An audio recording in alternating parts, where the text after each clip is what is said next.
Now we're over here at the spinning wheel, and the two main sources that were used to make clothing were wool and flax. Flax grows from seed, and it's a little tiny seed, and everybody grew flax. Mostly all farmers grew it. And flax was grown because cotton did not grow well here. And they used flax to make linen thread and linen material. And cotton needed a lot of sunlight, and it was grown more in the south, and a lot of clothing in the south was made from cotton. But up here in New England, we use flax. And when flax grows, it grows about this tall, and it gets a little blue flower on it. And then it's picked and harvested. And it's got a very hard outer core and a hard inner core, but in between are all these little fibers here. You can see them if I pull pieces of the hard outer core off. And this is what's used to make the thread, this piece here. Now, if I do this all by hand, it looks simple and say, oh, there's the thread. But when you work in quantities and bunches, it's very difficult to get this hard outer core off. And when you pick it, it's harvested, it goes through probably about 12 different steps before we can get this thread out of the flax plant. And it's watered down, it's retted, and it's banged against things so that this hard outer core comes off. And then one of the final processes is it's put on these two implements. This is called a swingling block and a hetchin. And the process is that the flax is taken through this flax break in quantity. I'm sorry, I'm going to move this so you can see here. And in big bunches, the flax is put through this break, and it's whacked like this. And you can see that a lot of the hard outer core is coming off, and we're exposing more of the fibers in here. So this took a long time, quite a long process to keep doing this. But once this is done, then it would be brought over to this swingling block and scutcheon. And this is called the scutcheon. It's an implement that looks like a wooden knife. And again, the knife helps to get that hard outer core and inner core off the flax. And then this is gotten rid of quite a bit of the outer part, as you can see. And that's another process in exposing those fibers. And then finally, the flax is combed. And it's combed on this implement called a heckle. And how this works is, this looks like a big, these are nails that are actually put through this piece of wood here. And they're very, very spiky. But they're used to comb the flax. And it starts off very difficult because of all the knots in here. But the more it's done, it's just like combing your hair. It gets out all the gnarls and all the burrs and all this, we call this trash or tow that's left behind. Just like it would be left in your comb or your brush. And then finally, we get some nice smooth pieces. As you can see, that's starting to look very nice. And then this is brought over to the spinning wheel, and it's spun into thread. Okay, so that's the process of the flax. So we have the flax, and we have the wool. And we can choose to which material we want to use. The flax is put through here, and the wool is put through here. I'm not going to actually do any spinning because it takes a little bit too long, but essentially we take the wool from the sheep and it's cleaned and washed, and then it's put onto these carders. These are called carders. These are antique carders, and we don't have too many of these, so what we've done for the school program is we've had new carders made, and we put the wool onto these carders, and we have to clean it again a little bit further, and that's what these carders do. You pull, and the children would do this. Often when they came home from school, it would be their job to do some carding for half an hour or so every day after school. And they would pull away from them on the carders, and you can see how that's tearing that piece of wool apart and getting out all the burrs and if there's any little seeds left after the washing process. It cleans the wool. And then this wool is pulled off the carder, and the children would do this as well.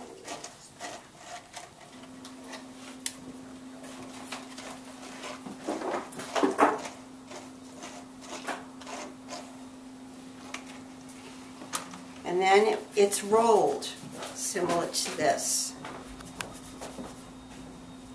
And you can see how nice and soft and smooth that is now.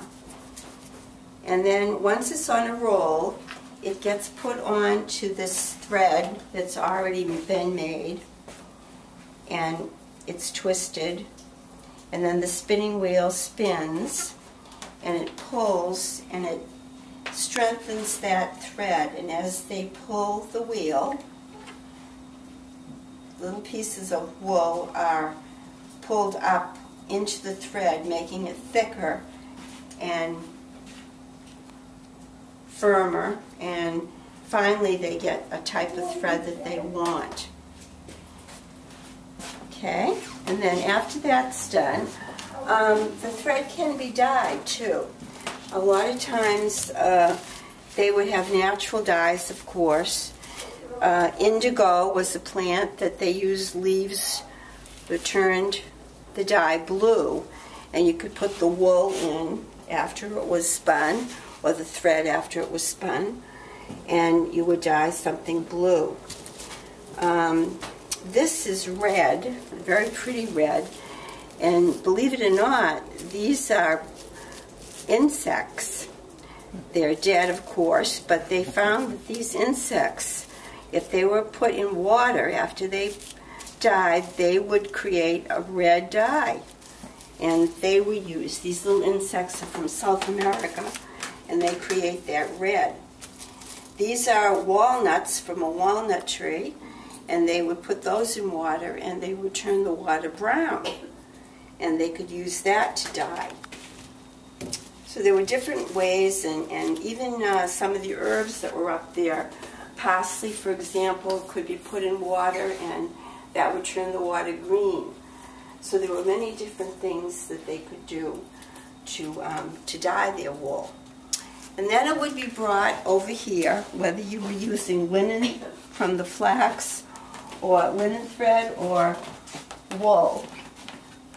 This would be put on, this is a 4-harness loom. And boys and girls, this loom is actually over 200 years old. And it's called a 4-harness loom because it has 4 pedals that operate it. And you probably can't see it in the video here, but there's no nails that hold this loom together. It's all done by tongue and groove. It's like a timber frame house would be built. And that was because this loom could be dismantled if this room needed to be used as a birthing room. And often the mother of the family, if she was having a baby, she would have to be confined to bed. That was not unusual. And she wanted to see what was going on in the keeping room. So they would use this room as a birthing room for Mom. And she would be able to still participate with the family and probably order the children around as usual and let them know that she was still here and happy to know what was going on with the family until she was able to give birth to the new baby.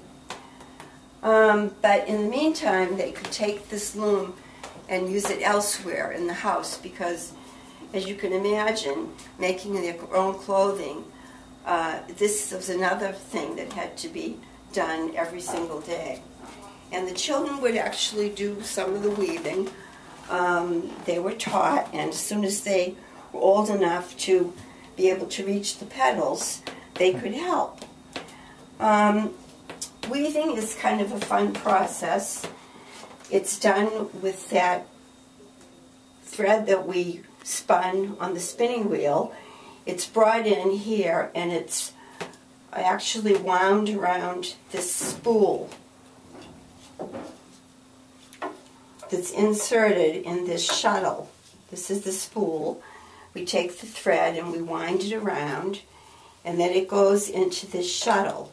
Sometimes we call it a boat because it sort of looks like a little boat. And there's a hole in here that the thread comes out of, and then it's spun. These threads are called the warp thread and the weft thread. The web, the warp, and the weft. And it takes time if you want to make an item. We have some blankets up here that are all made on this loom, and curtains. And when we ran the school program, these are actually curtains that the children made. Every year we do the loom, and the children get a chance to sit here and work it, and we get a buildup of material, of course. And you can see this is started, and once it's finished and all the weft and warp threads are used up, we have material left over. So this is a buildup of some of the material we've used as curtains, and that's what they actually did in 1785. So this seat can come off. You can use this loom as a stand-up loom, or we can sit down. And many times when you're working for long periods of time, several hours, it is best to sit down. Now, the warp and the weft threads are pre-set up. You have to do that before you begin to do any weaving. And it's a long process. Maybe took a couple of days to get this set up to actually begin our weaving. And with these 4 petals, you use them alternately. And this is the shuttle. Once the shuttle gets threaded, you step on the petals, petals 1 and 3, and it creates this shed. If you can, I don't know if you can see that from the side, but in there it's like a pie shape. And this is where you put the shuttle, and you give it a tap, and it goes from one side of the shed to the other. And you can see this string that's coming out. You've created another row of the weft thread. And then we take the carriage and we pull it, and you tighten up that thread. You can see that line of blue thread now. We used to have white thread and we ran out, so now we're using blue thread. And then when you want to reverse the thread and go the opposite way, because you threw the shuttle from left to right, now we want to go from right to left, we change our feet. And we do petal number 2 and petal number 4.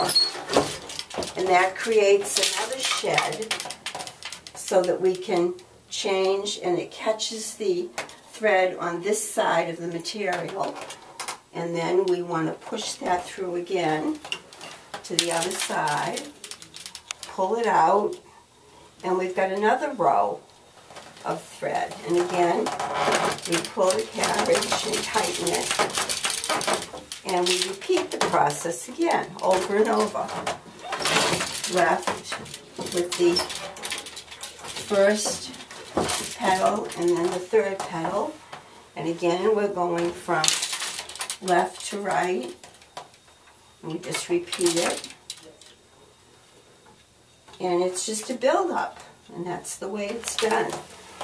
It's very tedious, takes a long time, but it works, and this is how they made their material. And for all those patterns, you would set up your weft and warp thread a little bit differently if you were going to try to create a pattern. But this is the way it would work for just a plain piece of cloth.